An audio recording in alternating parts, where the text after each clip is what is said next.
Irmãos, a atmosfera desse lugar aqui, concernente a esse tema, é forte, né? E eu sei que o apóstolo está indo ali resolver alguma coisa, mas eu queria que o senhor esperasse uns 5 minutinhos, porque por causa desse ambiente, né, o coração nosso dispara.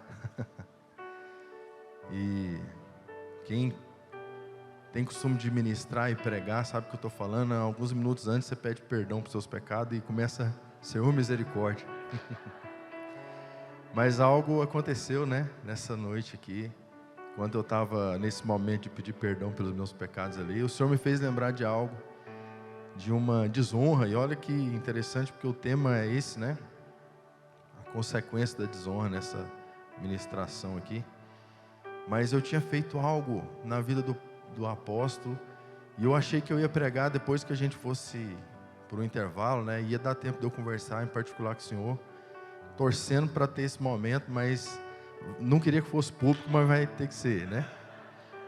Eu desonrei o Senhor um dia, né? E fiz uma oferta, e eu peguei para trás essa oferta, irmãos. Algo especial para mim, porque quem me deu tinha um apreço por esse bem, e eu também me senti bem com isso, né? Me faz sentir melhor todas as vezes que eu uso, que é esse relógio aqui. E eu quero te pedir perdão por isso, porque eu não retribuí, não devolvi o valor devido, e está aqui, é do Senhor. Meu Deus.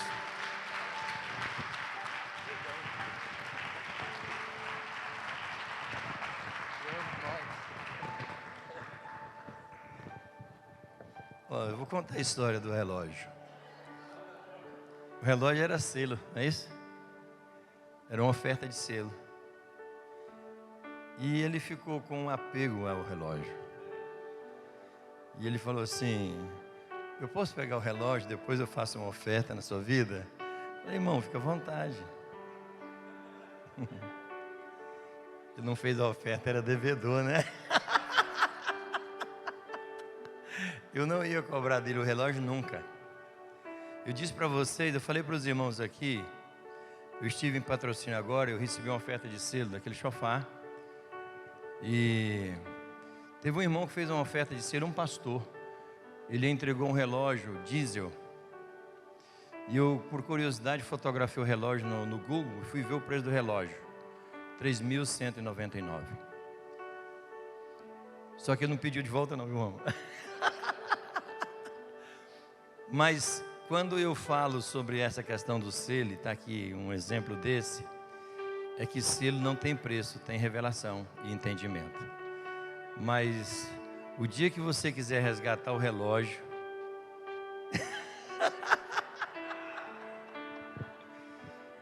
Amém. Glória a Deus, irmãos. Irmãos, eu quero conversar com os irmãos um pouco a respeito da consequência da desonra, né? Falamos, apanhei que hoje já, apesar de ter chegado tarde, né? O pastor ele me perguntou assim, né, na hora da ministração da pastora, eu conversando sobre justamente aquele lugar que vocês foram comprar. Antigamente eu dava ali uns R$300, R$500 para minha esposa final de ano.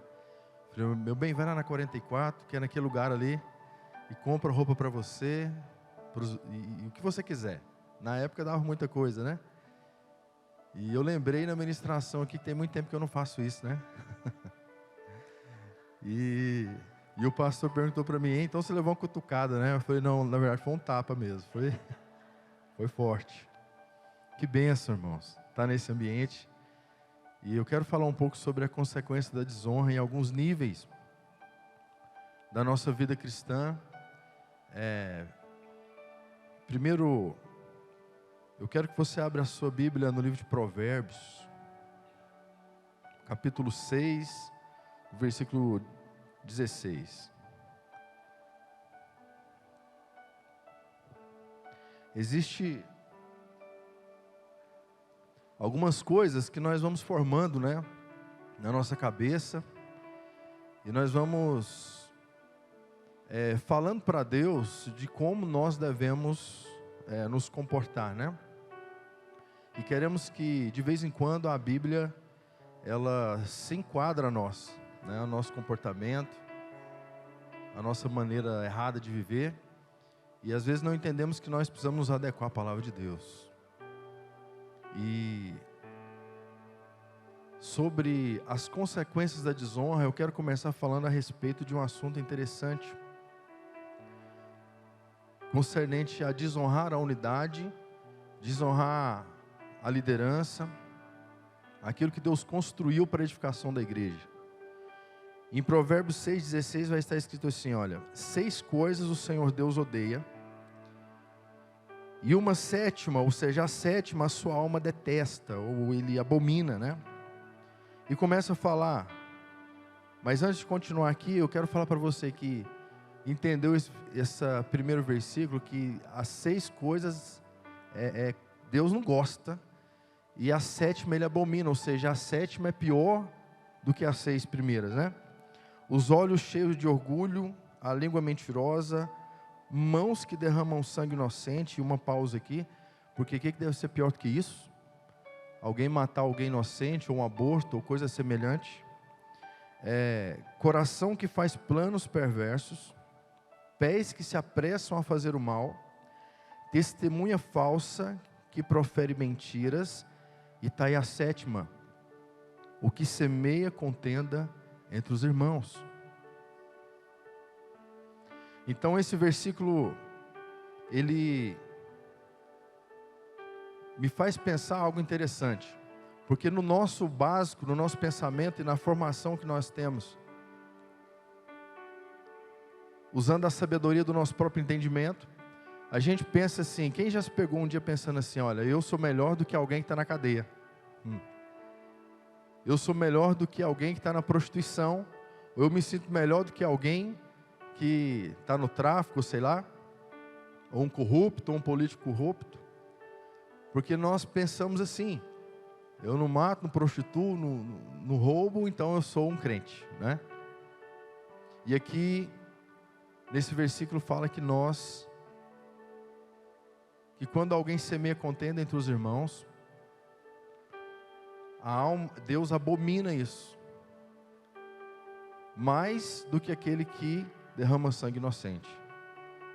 Eu quero chamar a sua atenção para isso, porque quando Jesus ia curar alguém, ou quando ele orava, ou agradecia a Deus pelo alimento, ele dava graças.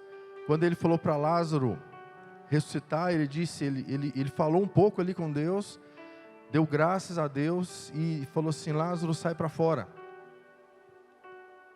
E de repente, Lázaro saiu. Jesus teve alguns momentos de oração, mas quando ele orou para a unidade da igreja, no Evangelho de João, ele gastou um tempo orando.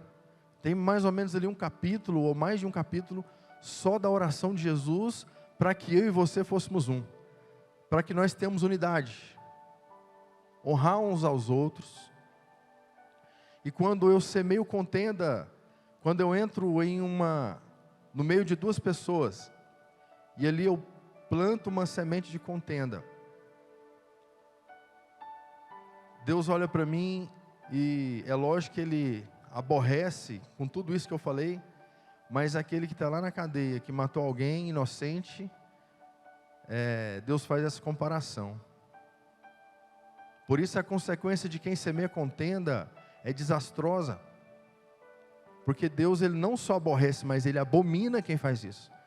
E o interessante aqui é que não fala que Ele abomina o ato de semear contenda, Ele abomina o que semeia. E eu quero chamar a sua atenção para isso, para você observar o que você tem falado nas reuniões, nas visitas, no seu lar, na sua casa, como você tem honrado o seu irmão, como você tem falado o seu irmão. Toma cuidado para que você não se torne abominável ao Senhor. Quando em Hebreus, no capítulo 13, no versículo 7 e 17, eu descobri algo interessante. Eu tinha lido esse versículo, vamos ler? Hebreus 13, no versículo 7.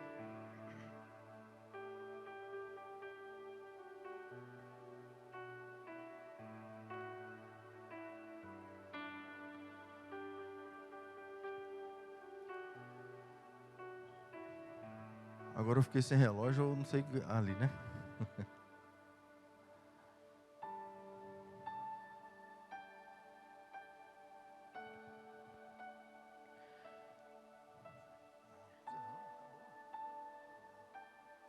Hebreus 13, 7 fala assim: lembrem-se dos seus líderes, os quais pregaram a palavra de Deus a vocês, e considerando atentamente o fim de suas vidas, imitem a fé que tiveram.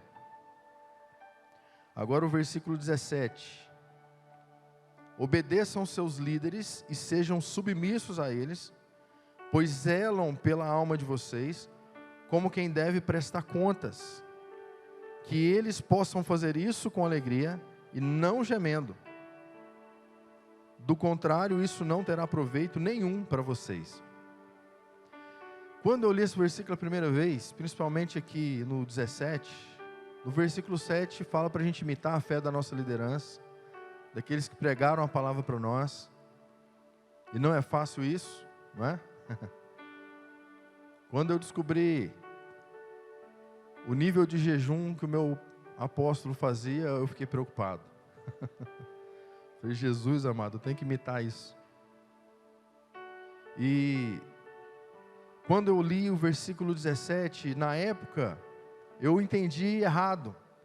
Porque fala assim, para que façam isso com alegria e não gemendo. Eu achei que era para mim fazer com alegria. Então, se aquilo que a minha liderança, eu já tive poucos pastores na minha vida, e aquilo que o meu pastor pedia, eu tinha que fazer com alegria. Porque se eu fizer triste, não é de Deus. Então, em algumas situações, o meu pastor me pedia algo, e eu falava assim, não, eu não posso fazer isso. Porque isso que o Senhor está pedindo não traz alegria para o meu coração. Irmãos, e pensa no trabalho que eu já dei para a minha liderança.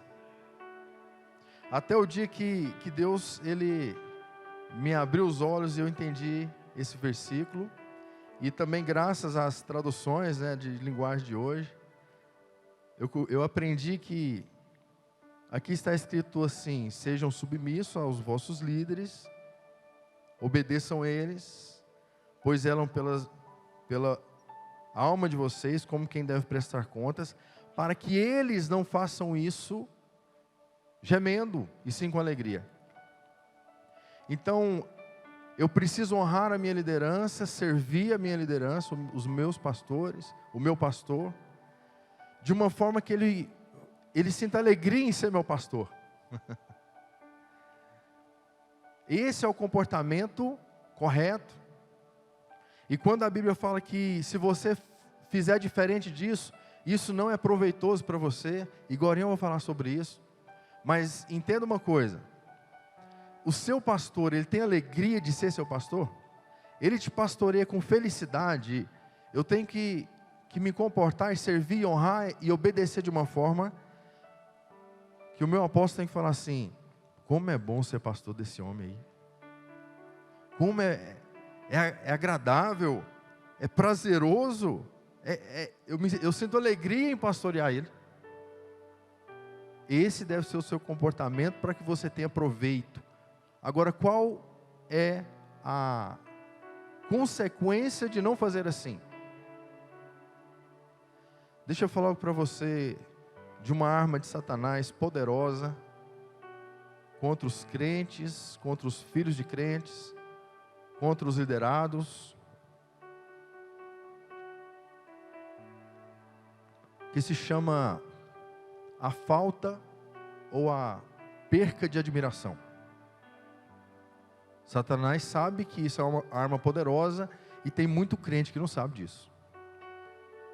Quando eu falei sobre semear contenda, imagina você, um novo convertido, chegar em você E ele chega na igreja e está aqui o pastor Charles. E ele admira o pastor Charles pelo estilo de vida que ele tem, pelas ministrações, por pregar saúde. E você, por algum motivo, você usa a palavra mas.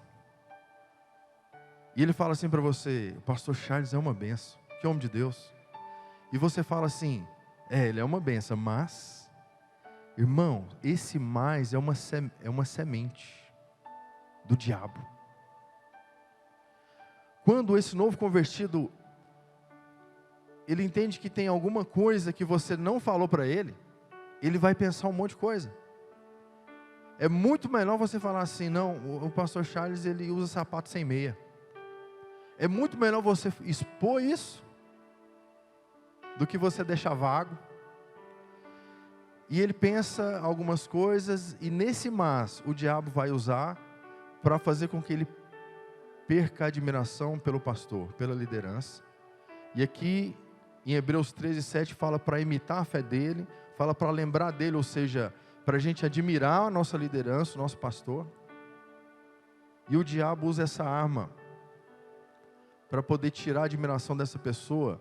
Só que o que você talvez não sabe, e o diabo sabe muito bem, é que quando alguém perde a admiração pelo pastor, vai junto embora tudo aquilo que o pastor representa.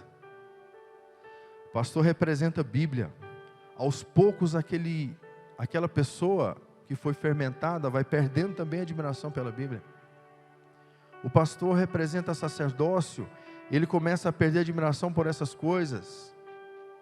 O pastor representa Jesus, ele também vai perdendo a admiração por Cristo, pelo sacrifício, pela salvação. E deixa eu falar uma coisa para você: por que o diabo faz isso? Porque na primeira carta de João fala: filhinhos, não pequeis. Mas se você pecar, tem um advogado fiel para te perdoar e justo para te purificar.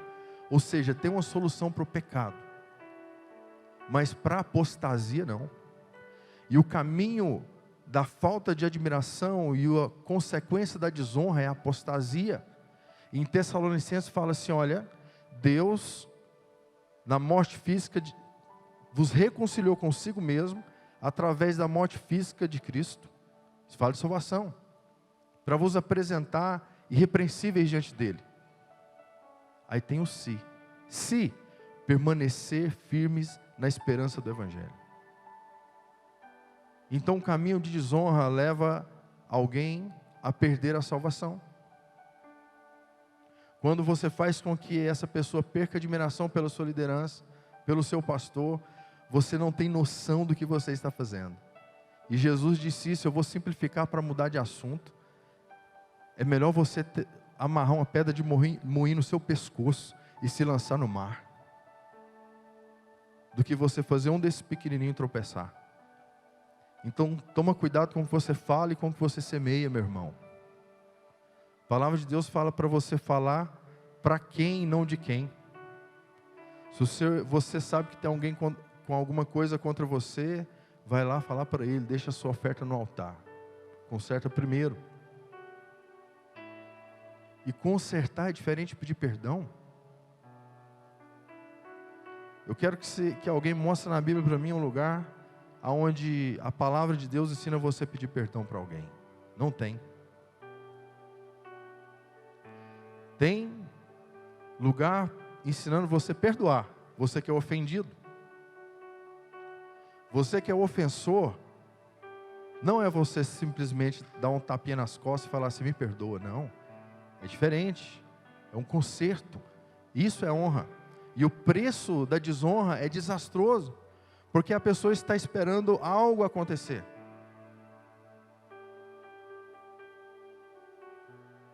Você falar mal de alguém e de repente você chegar lá: oh, me perdoe, viu? Não, chama quem você falou mal. Chama para quem você falou mal. Falou mal para 3, chama os 3. Chama a pessoa que você ofendeu, que talvez nem saiba. Meu irmão, eu pequei contra você. Eu estava equivocado, falei isso, isso e isso. E eu quero consertar com você diante dessas 3 pessoas aqui que eu falei mal de você. É difícil você ser crente do jeito certo, mas é assim. Teve uma época na nossa vida que nós cuidávamos de crianças na nossa casa. E um dia eu fui meio ignorante com a minha esposa, na frente das crianças. E eu fui lá no quarto, né, dei uma batidinha lá, e eu ia falar só isso. Ô, bem, me perdoa aí. Mas o Espírito Santo me fez lembrar disso. E eu chamei todas as crianças. Ela abriu a porta e eu falei, senhora, eu falei alto com você na frente deles. Eu quero te pedir perdão por isso. Quero consertar com você. Você não merecia ouvir isso. Falei para eles, olha, aquele mau exemplo vocês não seguem não, mas esse bom aqui vocês seguem. Existe um alto preço que as pessoas estão pagando por não saber honrar a sua liderança. Eu sei que foi muito falado aqui sobre a consequência boa de honrar, mas você precisa saber da gravidade também. Saber da consequência da desonra. Porque a gente precisa ter noção do perigo para guardar o nosso coração. Um dia eu estava indo para a Bahia, na verdade voltando da Bahia com a minha família, e tinha uma pessoa que fazia parte do nosso ciclo de convivência, de amizade, que se perdeu, resolveu levantar contra a gente. E a minha filha, a Anne Gabriela, que está ali, aquela moça linda, ela tinha um apreço por essa pessoa. E essa pessoa se levantou de tal forma que nós não tínhamos condição nem de conversar mais. Apesar de amar até hoje. E voltando da Bahia, minha filha falou assim para minha esposa, dentro do carro.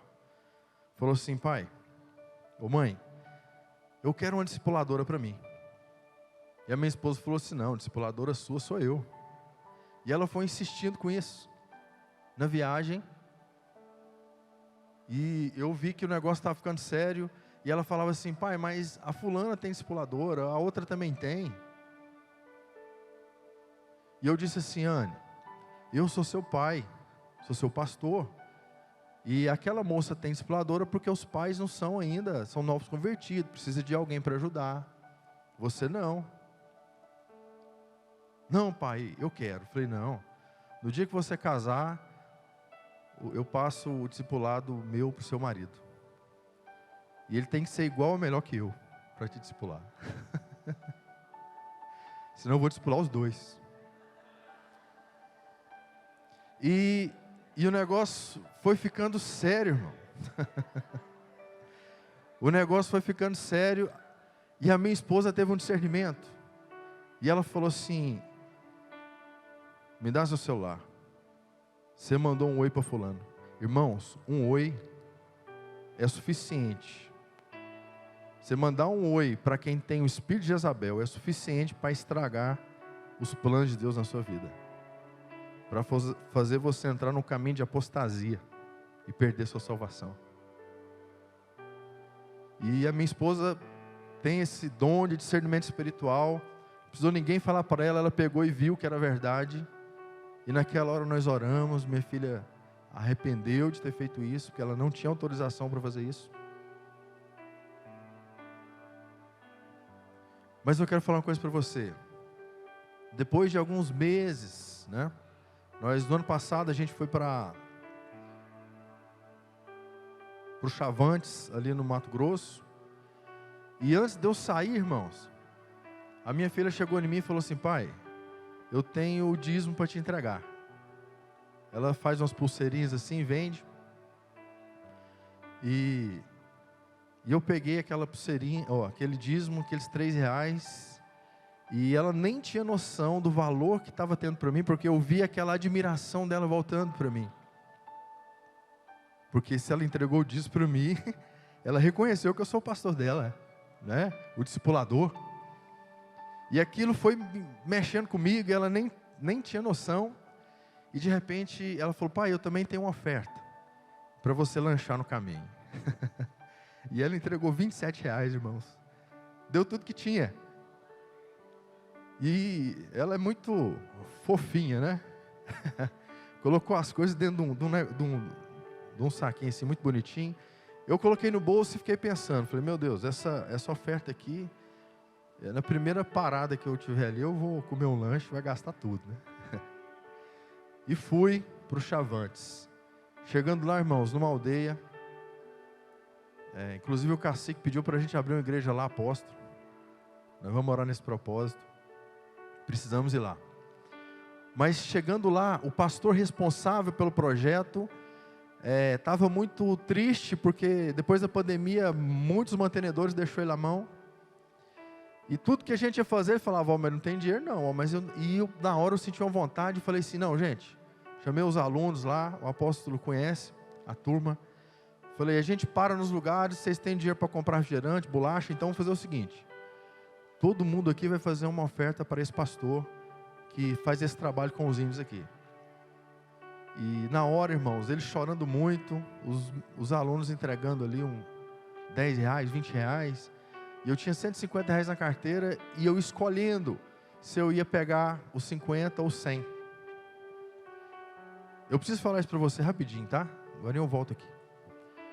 E o Espírito Santo falou assim para mim, não é nem os 100 nem os 50, é os R$30 da Anne. Irmãos, eu percebi o Espírito Santo com vontade de pegar aquela oferta, de receber aquela oferta. Eu conversei com os meninos para continuar orando ali, fui lá na barraca pegar a oferta da Anne Gabriele e entreguei chorando. Falei assim, olha, você não tem noção do valor sentimental que eu tenho nessa oferta. Foi a maior oferta que eu fiz até hoje. Foi esses R$30 da Anne Gabriele. Resumindo, a gente fez macarrão com carne para uma aldeia, macarrão com carne moída, para 300 pessoas. Tinha uma aldeia menor, e esse pastor cozinhou ali o macarrão, mas não tinha carne moída. E ele veio embora triste, porque ele ia dar para outra aldeia só macarrão cozido. O Chavantes comeu uma vez só por dia, irmão. E o Espírito Santo falou assim, não, peraí, pega os R$30 da Anne, está no seu bolso, vai lá, compra tudo de carne moída e coloca nesse macarrão. A oferta dela alcançou uma aldeia, irmãos, cheia de gente. Você está entendendo a diferença? Quando você perde a admiração, um caminho de apostasia. Quando você honra e admira, irmão, admira até o andar do seu pastor. Minha esposa estava ali falando assim para mim, meu bem, mas o apóstolo tem uma risada gostosa demais, né, de ouvir. Isso faz bem para você, irmão. E isso te coloca num lugar, no eixo, onde você vai ser usado para abençoar outras pessoas. E não para tropeçar outras pessoas. Só tem dois caminhos. Ou você faz alguém tropeçar com a sua desonra, ou você faz alguém entrar no céu através da sua obediência por causa do sacrifício de Jesus. Amém? Outra consequência ruim, quando nós desonramos a palavra de Deus. Eu quero só alertar os irmãos, tem muitos líderes aqui, né? Nós estamos vivendo tempos bons, irmãos, concernente à revelação da palavra, ao alimento espiritual. Você pode observar que tem muito. Nós temos ou na internet, ou em livros. Você pode escolher. E eu comparo isso como quando você casa e depois de alguns meses ali você quer convidar alguém para a sua casa, você prepara um alimento legal e depois essa pessoa que foi convidada se sente no dever de convidar também, e você vai na casa dele e ele prepara um melhor ainda, e depois você quer dar o troco e você chama lá e faz até uma sobremesa, agora vai ter pudim, né? Isso aconteceu com você já, né? Isso é bom. Mas qual que é o perigo disso? Existe um alvo e existe um propósito pelo qual Jesus morreu na cruz do Calvário. Foi para o perdido.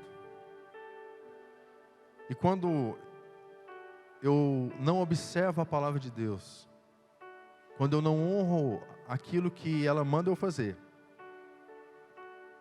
Porque existe uma diferença em não fazer, ela tem coisas aqui que fala para você não fazer. O Antigo Testamento ele é baseado mais no não do que no sim. Os 10 mandamentos, por exemplo, não faça isso, não faça aquilo.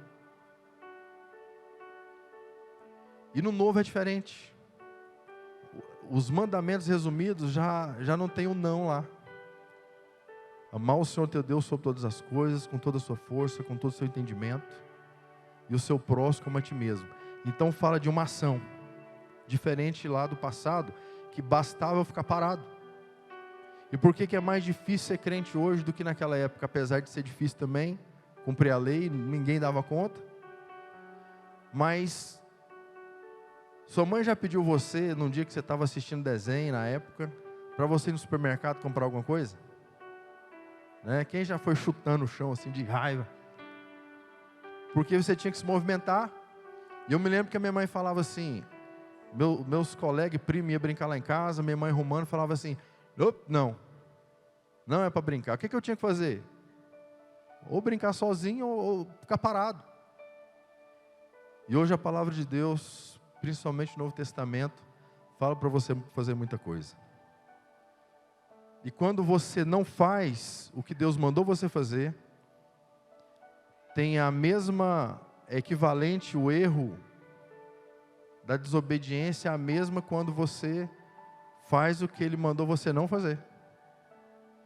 Então não adianta só você não adulterar, não fumar, não beber, e você não amar o seu próximo, e você não alcançar o perdido, e você não alcançar os povos não alcançados.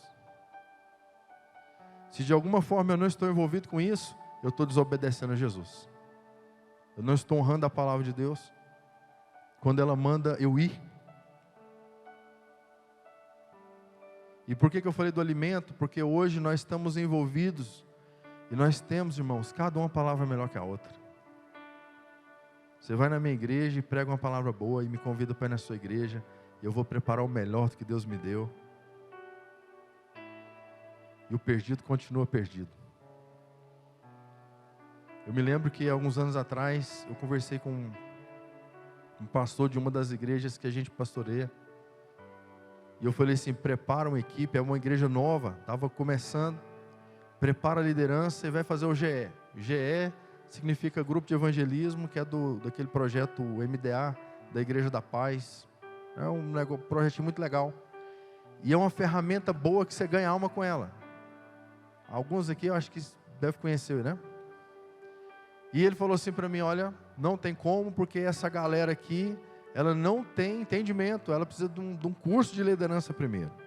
Eu falei, então faz aí, quanto tempo? 3 meses. E fizeram. E eu falei, então agora libera esse povo para ganhar alma. Não dá, porque a gente fez o curso e descobriu que tinha muita dúvida, então tem que fazer o segundo módulo.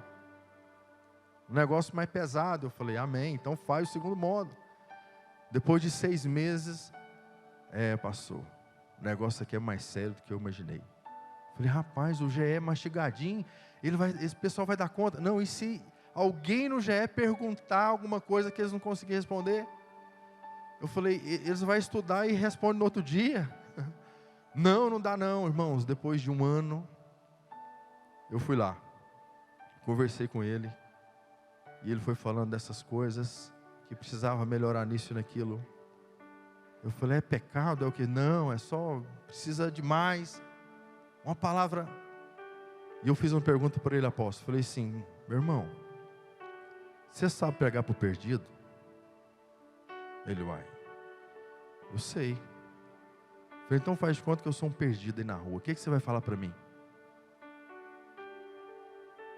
Gente, ele sabia pregar tão bem que ele não dava conta de falar um Jesus te ama.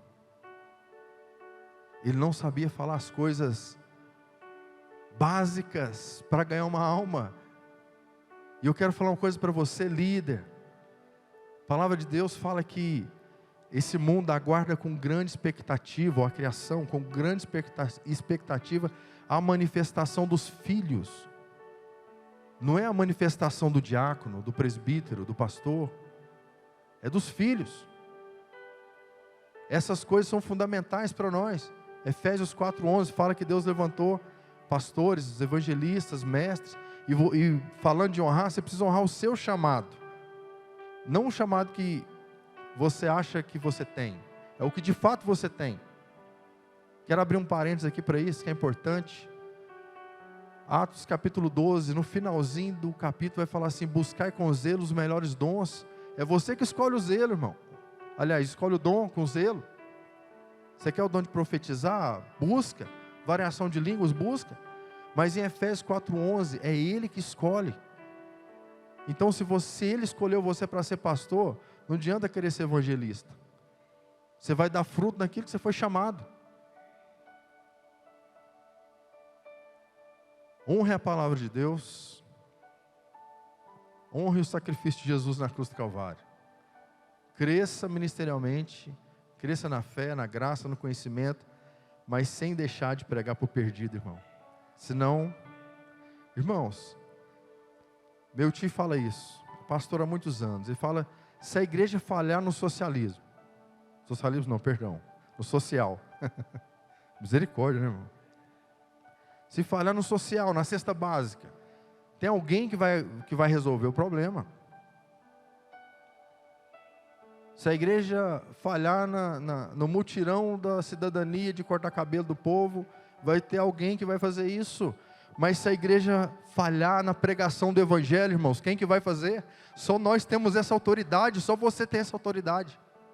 Se você não honrar a palavra de Deus nisso, quem que vai fazer? Se foi dado para nós. E eu quero encerrar falando para você honrar o Senhor na adoração e a consequência ruim da desonra nisso. Nós temos corpo, alma e espírito, né? E a Bíblia fala para a gente ser espiritual. E eu quero chamar a sua atenção para isso.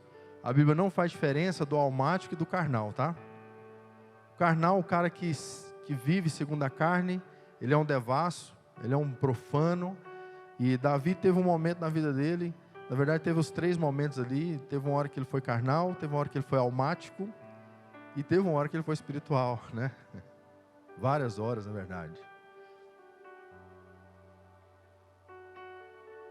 Quando nós adoramos a Deus, nós temos que ter esse cuidado, porque a palavra ensina a gente a adorar, que o Pai procura os verdadeiros adoradores, que o adora em espírito e em verdade. E há uma possibilidade muito grande da gente adorar a Deus na alma, não no espírito, e em mentira. Um dia eu estava em Goiânia e liguei o som do carro procurando ali uma música gospel, né, para ouvir. E não achei. E de repente começou a tocar uma moda de viola. E para quem é goiano, né, sabe disso. Aquele negócio chamou minha atenção. Falei: rapaz, que moda é essa, né? Eu também sou ministro de louvor, eu não escuto música secular. Mas nesse dia, aquela moda eu achei interessante. E o cara que estava cantando, eu acredito que era o milionário José Rico. E ele estava cantando uma canção que eu achei muito interessante, porque na maioria das músicas sertanejas lá, quando eu ouvia, que eu era desviado, né? Falava do cara dormir em outro braço, adultério, um monte de coisa ruim. Mas essa, ele estava escrevendo uma carta, eu não lembro o nome da música, mas ele escreveu uma carta falando que ia embora, ou que ia desistir do plano, mas não era para a esposa, era para a amante. E naquela hora eu achei interessante, porque o cara resolveu ficar em casa com a mulher dele. E mandar uma carta para a amante, falou: vai, eu estou quase cantando ela aqui, mas eu não vou fazer isso não. Vai embora, porque eu não quero mais isso, né? Como eu posso deixar minha esposa ali tão linda, tão bela, né, os filhos. Eu sei que tem gente aqui que sabe mais ou menos do que eu estou falando, dessa música aí, né? Mas, irmãos, você acredita que eu chorei? Chorei. Falei: meu Deus, que música é essa? Que coisa boa que esse cara fez, mano. E chorei. e na alma, irmãos. E Deus estava me ensinando algo, porque às vezes a gente vem para a igreja e você chora, e você acha que aquela lágrima que está descendo, porque a canção falou alguma coisa que mexeu com você, você acha que você está adorando a Deus, em espírito e em verdade, né? E deixa eu falar uma coisa para você, quando a presença vem de Jesus, porque Deus habita no meio dos louvores, e um dos indícios de alguém que está adorando a Deus, honrando a Deus na adoração, zelando por isso, ele adora, e o sentimento que ele tem é esse: eu preciso ser mais crente, eu tenho que sair daqui, eu vou jejuar, eu vou abrir mão do pecado. Entende? Não traz emoção, traz temor. A canção que toca sua alma traz emoção, do mesmo nível que eu fiquei emocionado ao ouvir aquela canção, do mesmo jeito. Mas quando você adora e a presença de Deus vem na sua adoração, traz temor. João, na ilha de Patmos, estava lá quando a presença de Jesus veio sobre ele, ele caiu como morto. A presença de Deus na sua adoração faz sua alma desfalecer. É pesado. E eu preciso honrar a Deus na adoração, porque a adoração faz muita coisa. Quando eu adoro em espírito e em verdade, primeiro, existe uma diferença de buscar e se render. A Bíblia fala que Deus responde àquele que busca, não é? Mas a Bíblia fala que Ele busca aquele que adora em espírito e em verdade. É diferente. É Ele que está procurando. Paulo e Silas na prisão, chicoteados, apanhando, preso, se sentiram dignos de ter apanhado por causa do Evangelho, gratos a Deus, na verdade, por Deus ter achado eles dignos de apanhar por causa do Evangelho. E eu quero falar para você, honrar a Deus nesse nível, e eles adoraram a Deus ali. E as cadeias se abriram, o chão tremeu. Quando você adora a Deus nesse nível, meu Deus. Mas quando você adora no nível da alma, quando você desonra a Deus dessa forma, a nossa vida, ela se encaixa em Apocalipse, quando João escreve para aquela carta, né? Aliás, escreve a carta para aquela igreja. Você tem fama de que vive, mas está morta. Honre a Deus na sua adoração.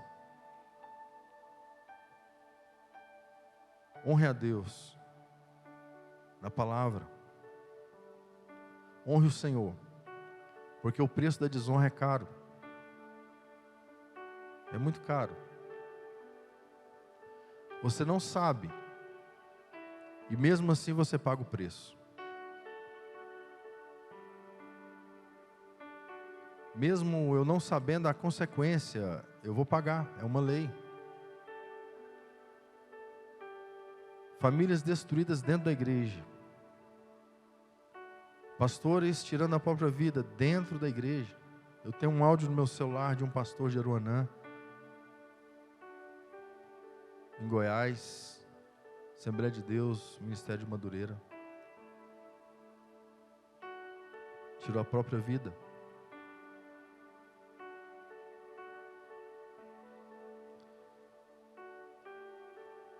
O preço da desonra.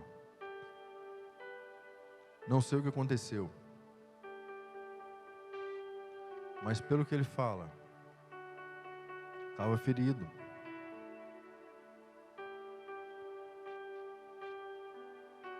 Quando você fala, entende o que uma semente pode virar.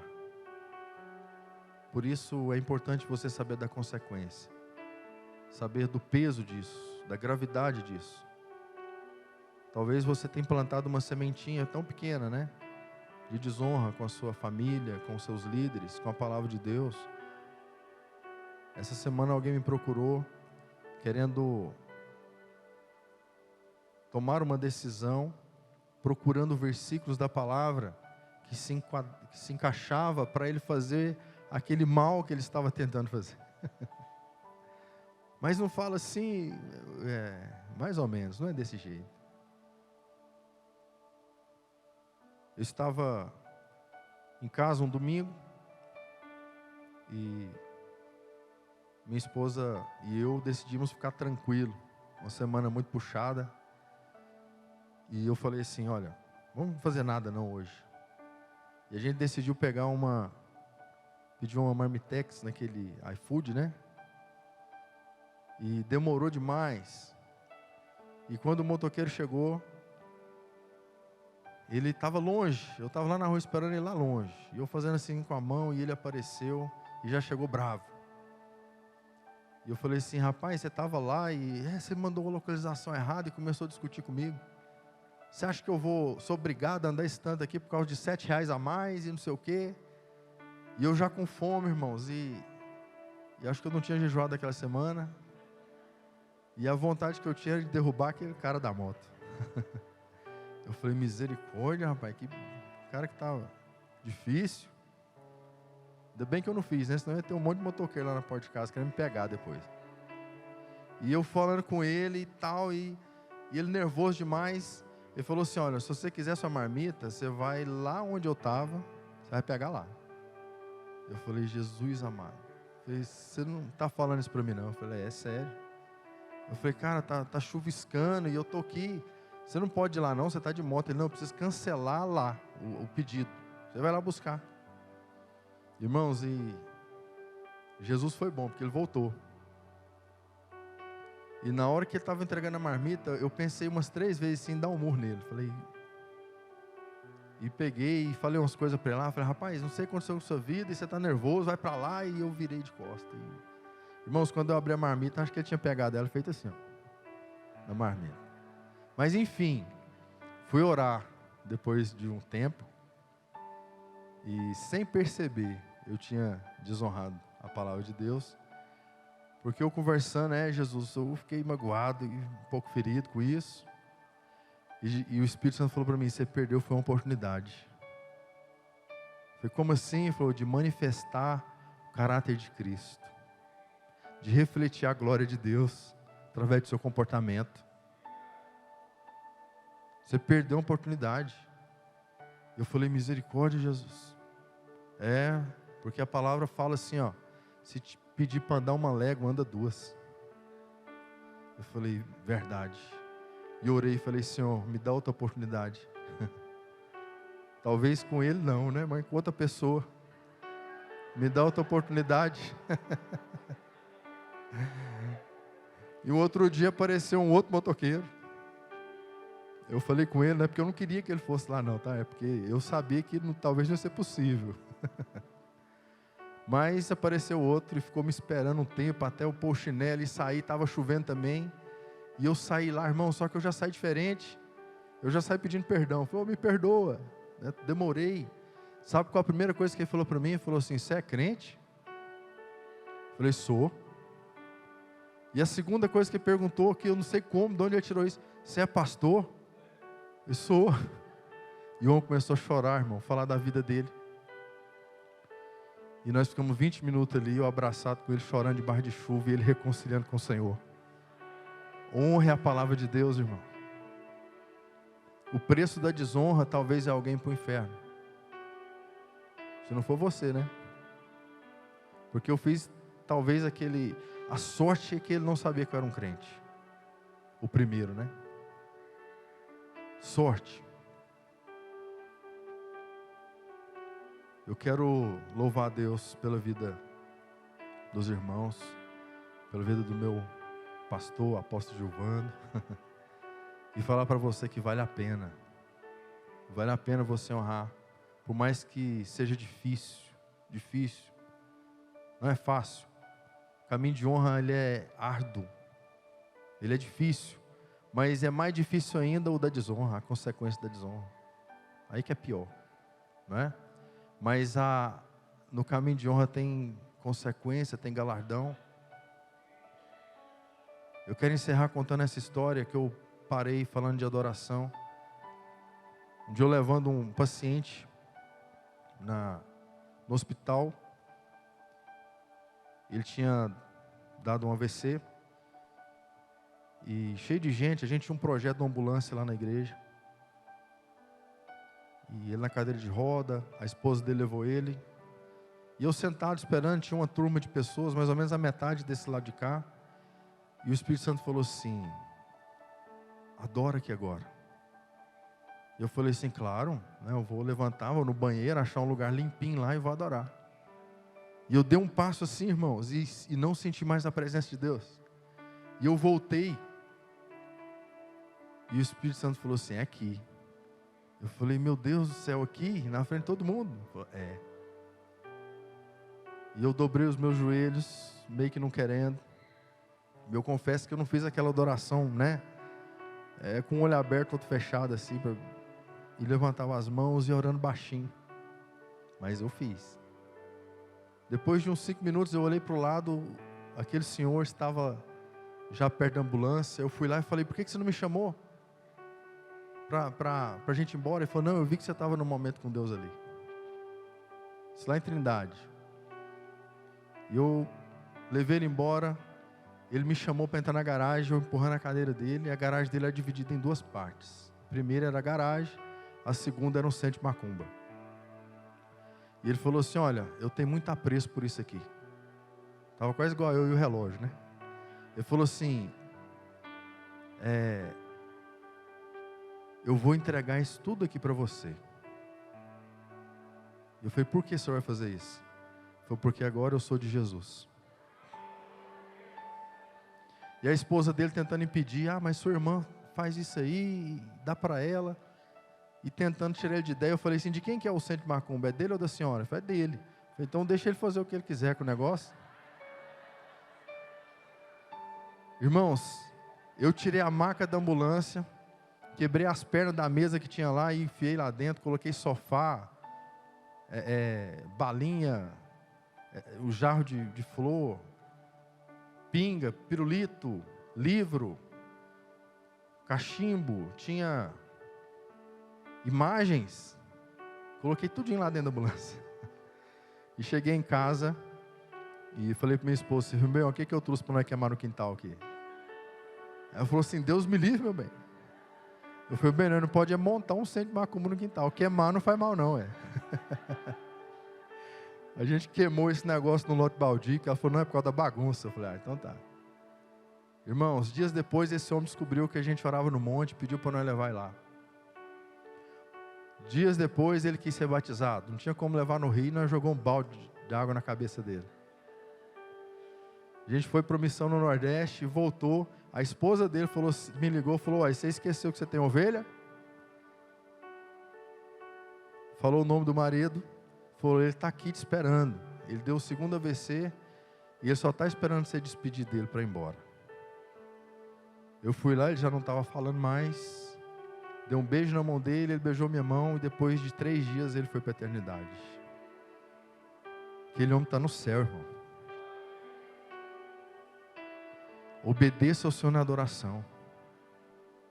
Se você está aqui nesse lugar, numa atmosfera como essa, e você sabe que Deus está mandando você abrir a sua boca e gritar glória a Deus e não fizer isso, irmão, talvez isso aí vai destravar alguém que está do seu lado, que talvez está pensando em não voltar aqui mais. Então honre o Senhor.